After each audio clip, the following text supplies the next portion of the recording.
जय हिंद बच्चों। तो कैसे हैं आप सब? उम्मीद करते हैं आप सब बिल्कुल ठीक ही होंगे।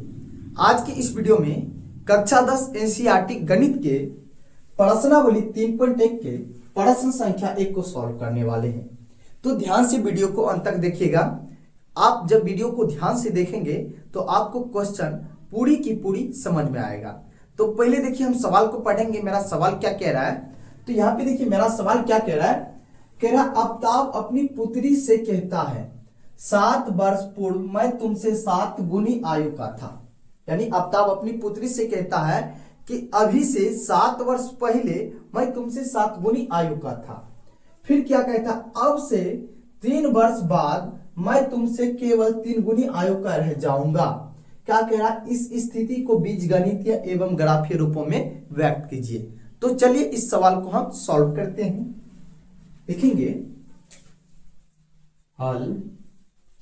तो यहां पे सबसे पहले हम आफ्ताब का वर्तमान आयु मान लेंगे x तथा उसकी पुत्री का वर्तमान आयु मान लेंगे y। तो यहां लिख लेते हैं हम माना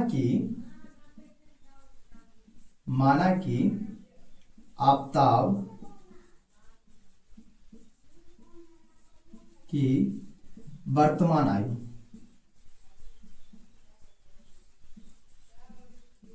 क्या मान लेंगे, यहां पे x मान लेते हैं, और उसकी पुत्री का वर्तमान आयु हम मान लेंगे y वर्ष। यानी पुत्री की वर्तमान आयु क्या मान लेंगे हम, y वर्ष। यानी दोनों वर्ष में है तो यहां पे लिख देंगे वर्ष, ये भी है मेरा वर्ष। अब देखिए सवाल को पढ़ते हैं, उसके बाद आगे सॉल्यूशन करेंगे। कह रहा है कि 7 वर्ष पूर्व मैं तुमसे 7 गुनी आयु का था। तो दोनों का 7 वर्ष पूर्व मतलब पहले आयु क्या हो जाएगा, तो यानी मान के चलिए इसका उम्र है अभी का मतलब वर्तमान का x वर्ष। 7 वर्ष पहले क्या रहा होगा, इसका रहा होगा x माइनस का 7। इसी तरह जब उसकी पुत्री का वर्तमान मतलब अभी का आयु है y वर्ष, 7 वर्ष पहले क्या रहा होगा y माइनस 7। तो यहां पे लिखते हैं हम 7 वर्ष पूर्व। तो देखिए 7 वर्ष पूर्व आफ्ताब की आयु क्या हो जाएगा, देखते हैं आफ्ताब की आयु क्या हो जाएगा। 7 वर्ष पूर्व मतलब पहले आफ्ताब का आयु क्या हो जाएगा x माइनस 7। तो यहां लिख देंगे x माइनस का 7। उसके बाद पुत्री का क्या हो जाएगा, पुत्री की यानी 7 वर्ष पूर्व मतलब पहले पुत्री की आयु क्या हो जाएगा, पुत्री का हो जाएगा y माइनस का 7। अब देखिए क्या कह रहा है, 7 वर्ष पूर्व मैं तुमसे 7 गुनी आयु का। कौन है 7 गुनी आयु का, आफ्ताब है। किससे, अपनी पुत्री से। तो अब लिखेंगे हम प्रश्नानुसार, क्योंकि प्रश्न से चलेंगे। अब लिखेंगे प्रश्नानुसार।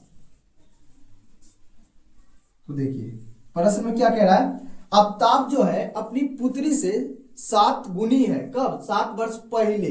यानी 7 वर्ष पहले कितना है, अपना पुत्री से 7 गुनी है। तो इस तरह से इसको हम लिख देंगे x माइनस का 7 बराबर y माइनस का 7। अभी तो दोनों टर्म बराबर नहीं है। क्यों, क्योंकि ये जो है आफ्ताब अपनी पुत्री से कितना है, 7 गुना है। तो बराबर कब होगा, जब इसमें भी हम 7 से मल्टीप्लाई यानी कि गुना कर देंगे। अब देखिए दोनों बराबर हो चुका है। अब इस समीकरण को हम सॉल्व करेंगे, जो कि मेरा समीकरण फर्स्ट का निर्माण होगा। तो इधर हम समीकरण फर्स्ट को यानी इसको सॉल्व करते हैं, इधर करते हैं। तो क्या हो जाएगा x माइनस का 7, उसके बाद बराबर, अब देखिए y गुना 7 करेंगे तो क्या हो जाएगा 7y।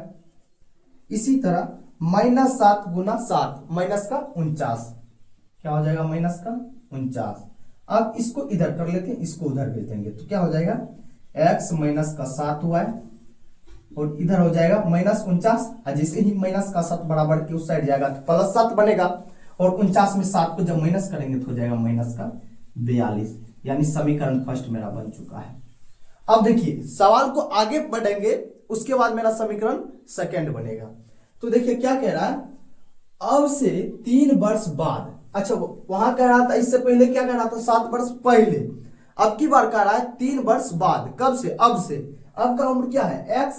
3 वर्ष बाद क्या हो जाएगा? x प्लस का 3। तो यहां लिखेंगे 3 वर्ष बाद। तो देखिए आफ्ताब की आयु क्या हो जाएगा? आफ्ताब की आयु, तो देखिए 3 वर्ष बाद आफ्ताब की आयु क्या हो जाएगा? x प्लस का 3 हो जाएगा। अब पुत्री का क्या हो जाएगा? पुत्री की आयु 3 वर्ष बाद, मतलब 3 वर्ष के बाद क्या हो जाएगा इसका? अभी का मान लीजिए हुआ है 3 वर्ष के बाद, यानी 3 प्लस हो जाएगा इसमें। ठीक। अब देखिए क्या कह रहा है, 3 वर्ष बाद मैं तुमसे 3 गुनी आयु का था, मतलब कौन? 3 गुनी आयु का रह जाऊंगा, यानी आफ्ताब किससे? अपना पुत्री से 3 गुनी आयु का। तो अब फिर लिखेंगे, फिर प्रश्नानुसार, फिर प्रश्नानुसार। ध्यान से देखते जाइए। अब देखिए क्या लिख देंगे हम? y प्लस का 3, अब देखिए बराबर x प्लस का 3। अच्छा देखिए यहाँ पे ये किसका आयु है? उसके पिता का। ये किसका है? किसका? यानी आफ्ताब की आयु ये है और उसकी पुत्री का आयु ये है।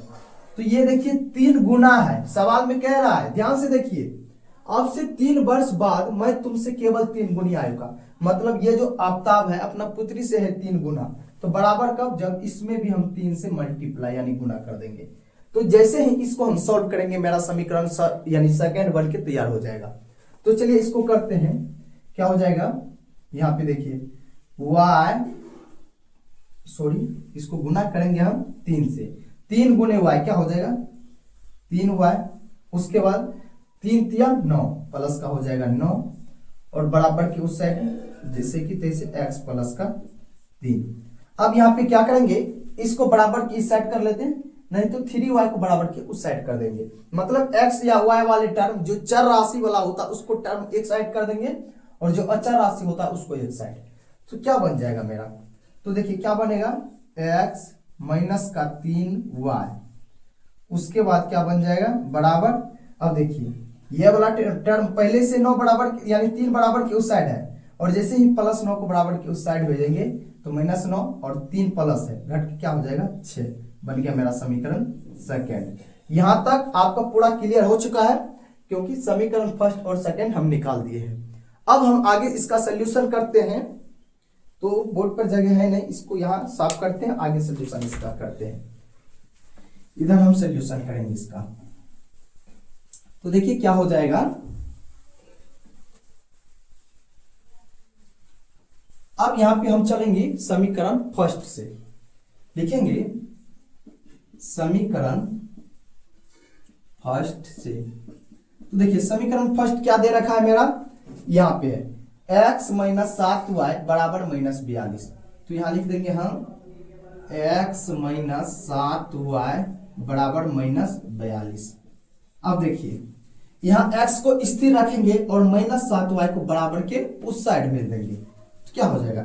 x बराबर -42 उसके बाद प्लस का 7y। अब देखिए यहां आपको क्या करना है? 6 घरों वाला डब्बा बना लेना है। इसलिए हम डब्बा बना रहे हैं क्योंकि इसको क्या करेंगे? हम ग्राफिक कॉपी पर दर्शाएंगे। एक में लिखेंगे x और एक में लिखेंगे y। अब यहाँ पे देखिए y का हम कुछ मान रखेंगे जिससे कि मेरा x का कुछ मान निकल कर आएगा। अब यहाँ पे देखिए यदि हम कोई बड़ा संख्या ले लेते हैं y का मान, फिर ग्राफिक कॉपी पर हमको दर्शाने में प्रॉब्लम होगा, इसीलिए हम छोटा छोटा संख्या करके रखेंगे। अपने मन से कोई भी संख्या ले सकते हैं आप। यदि देखिए हम y की जगह पर 6 लेते हैं तो क्या हो जाएगा? जब y की जगह पर 6 लेंगे, 6 गुने हो जाएगा 7, 7 6 के 42 और -42 प्लस 42 पूरा क्या हो जाएगा? 0 हो जाएगा। यानी कब? जब y के मान हम क्या लेते हैं? 6 लेते हैं तो x का मान 0 आ जाता है। अब की बार y का मान हम 7 लेते हैं तो क्या हो जाएगा? जब y का मान 7 रखेंगे तो 7 गुने 7 ये हो जाएगा पूरे टर्म 49 हो जाएगा। अब प्लस का 49 माइनस का 42 क्या हो जाएगा? प्लस का 7। यानी y का मान जब 7 रखते हैं तो x का मान भी निकलकर 7 आता है। यानी ये मेरा पहला समीकरण का डब्बा बना। इसी तरह से समीकरण सेकेंड का जो है डब्बा बना लेना है, जैसे कि यहाँ पे हम बनाए। अब इधर हम लिख देते हैं समीकरण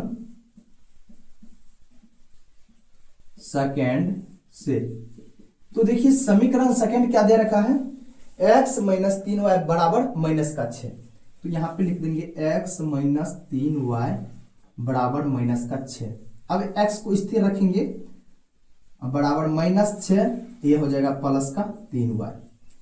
अब यहाँ पे 6 घरों वाला डब्बा बना लेना है, जैसे कि समीकरण फर्स्ट में किए हैं इस तरह से। एक में लिखेंगे x और एक में लिखेंगे y।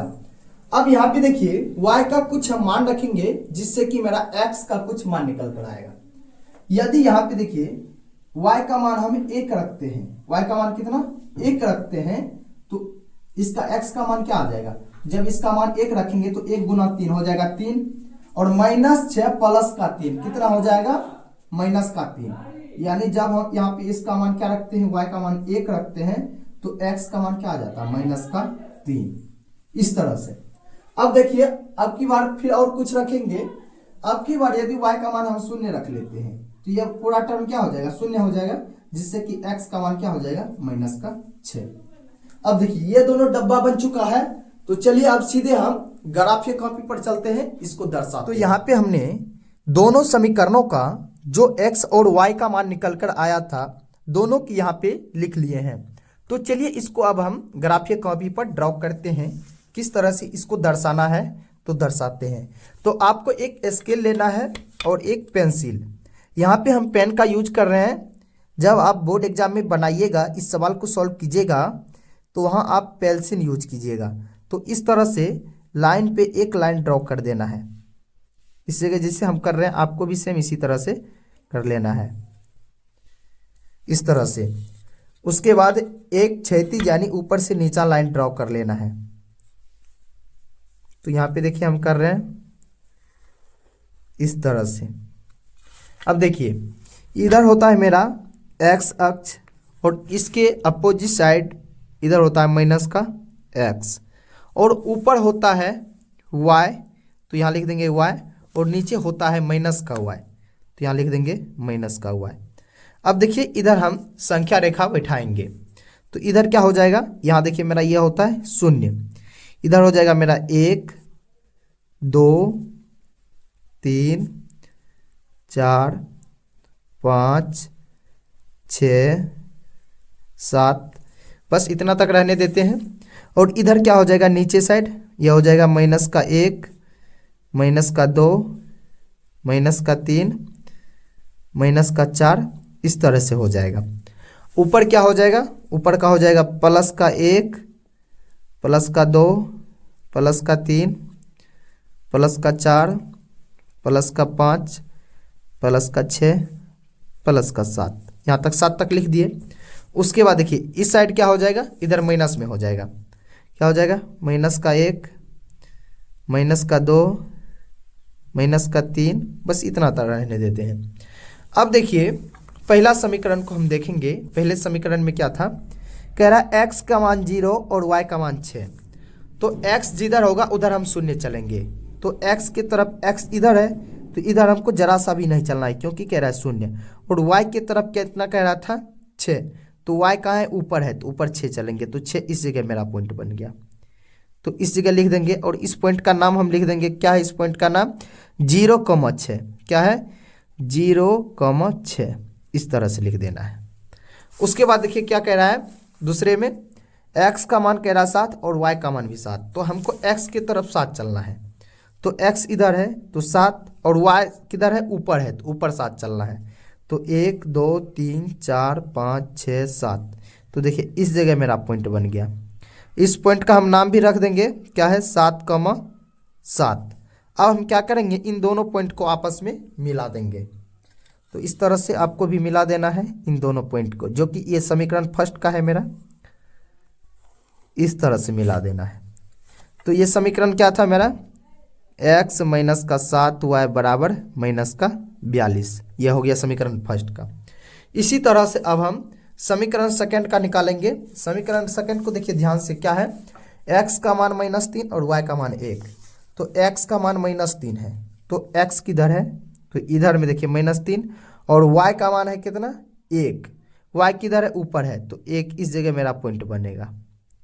इस पॉइंट का नाम लिख देंगे हम, क्या हो जाएगा, इस पॉइंट का नाम हो जाएगा -3, 1, इस तरह से। उसके बाद देखिए दूसरा क्या हो जाएगा, x का मान हो जाएगा -6, उसके बाद y का मान 0। तो x का मान -6, तो x किधर है, तो देखिए x इधर है, यहाँ पे x का मान कितना है, -6।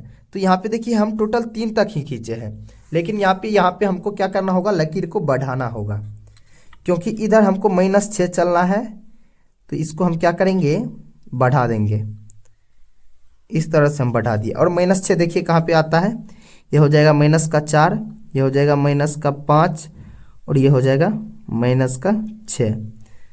उसके बाद आप ध्यान से देखिए क्या कह रहा है, -6 और 0, तो x की तरफ कहाँ 0 और y की तरफ,